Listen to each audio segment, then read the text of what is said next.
you already know what this video is because you clicked on it, you saw the title, you saw the thumbnail, you saw that I don't need to explain, but I need to do an intro.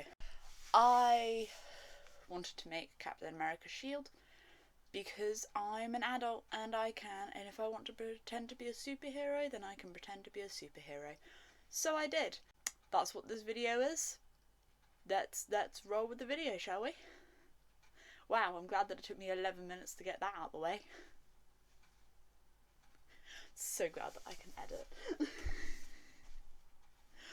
You should subscribe and like this video and follow my social media for more chaos.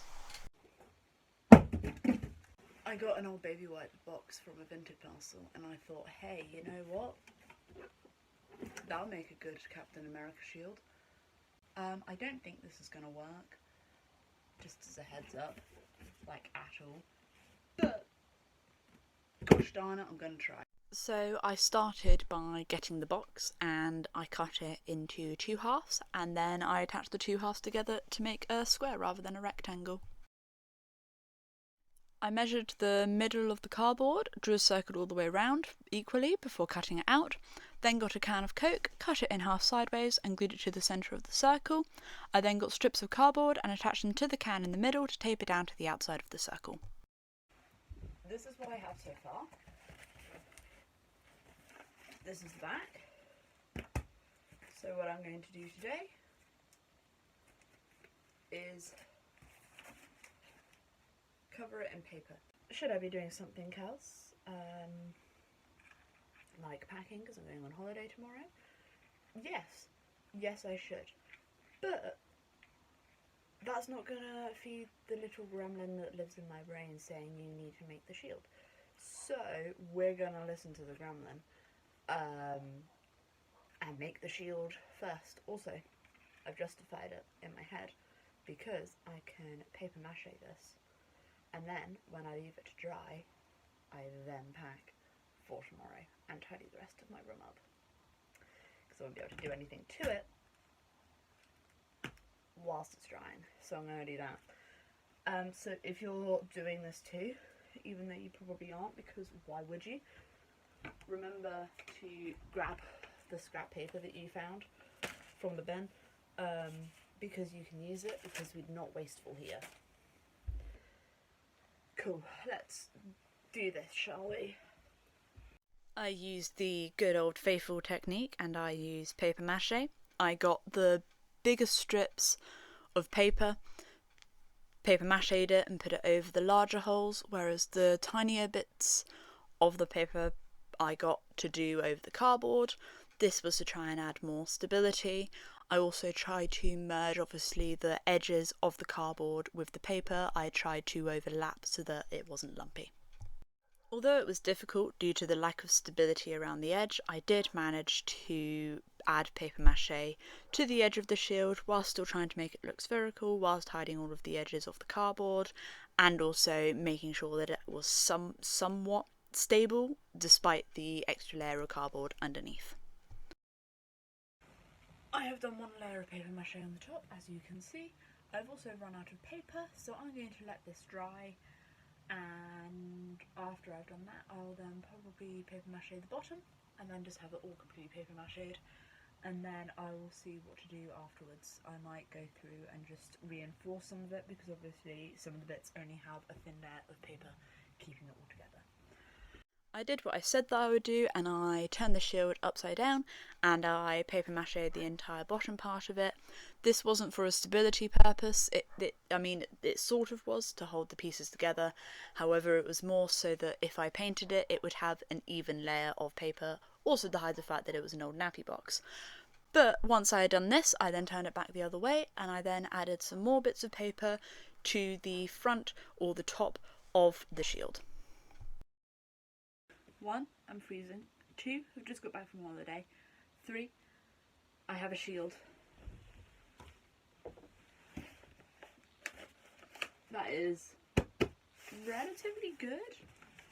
I mean, it is what it is, but it's good. It's relatively sturdy, which honestly I'm surprised by.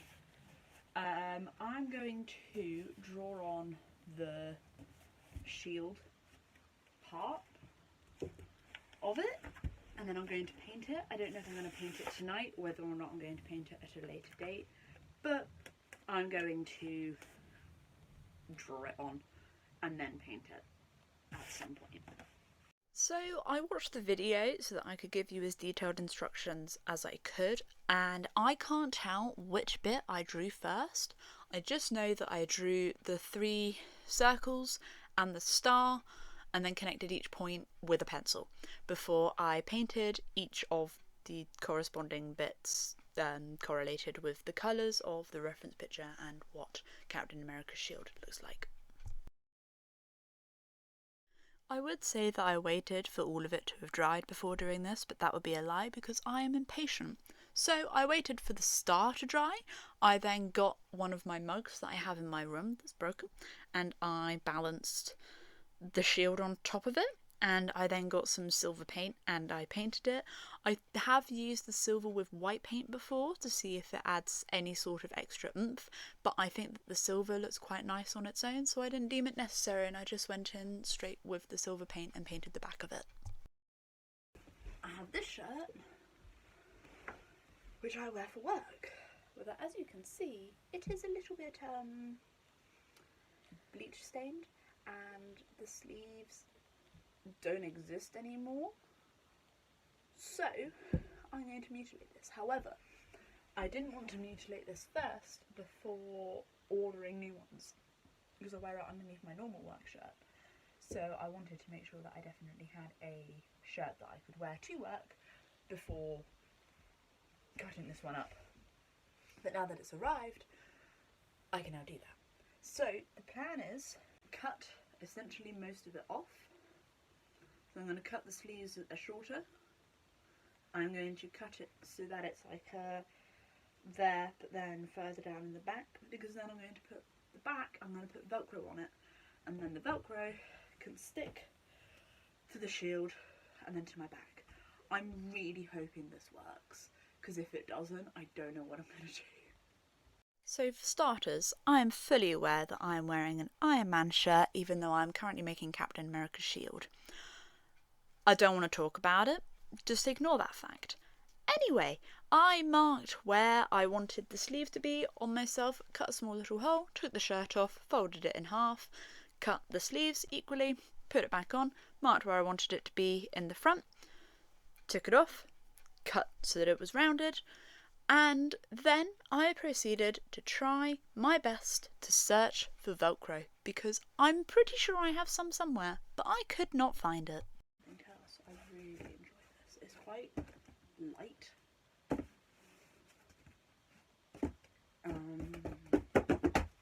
You didn't see that. I am going to go around with a lighter, because is it really a video if I'm not lighting something on fire? I'm going to do that and go around this with a lighter around all of the edges so that it doesn't fray anymore. A cowboy hat, a shield, and a shirt. The cowboy hat is not necessary for this tutorial. Elsa was just wearing that. Elsa? You're Anna. That's Elsa. That's Anna. Elsa's rocking some rope. And I've got not duct tape. This is Velcro. So I cut up different length pieces of the Velcro, and I put the longer bits onto the shirt and shorter bits onto the shield. I put the bits that were on the shirt so that they were vertical, and the bits that were on the shield horizontal, so that when you thwack it onto your back, it should have a higher chance of actually sticking to your back, whereas if I did them both the same way, this would be more difficult. So it is still the same day. I got cold, so I put on a hoodie. So this does work. It stays on. However, when I take it off, they stick to each other so well that it peels the back of the shield and also peels this away from the shirt. So I think I'm going to get some hot glue, and I'm going to attach that a bit better onto the shield, because I think once I do that, because this I can sew on, but I can do that downstairs basically. It stays, and then you can, and it doesn't rip. It makes me really happy. Okay, let us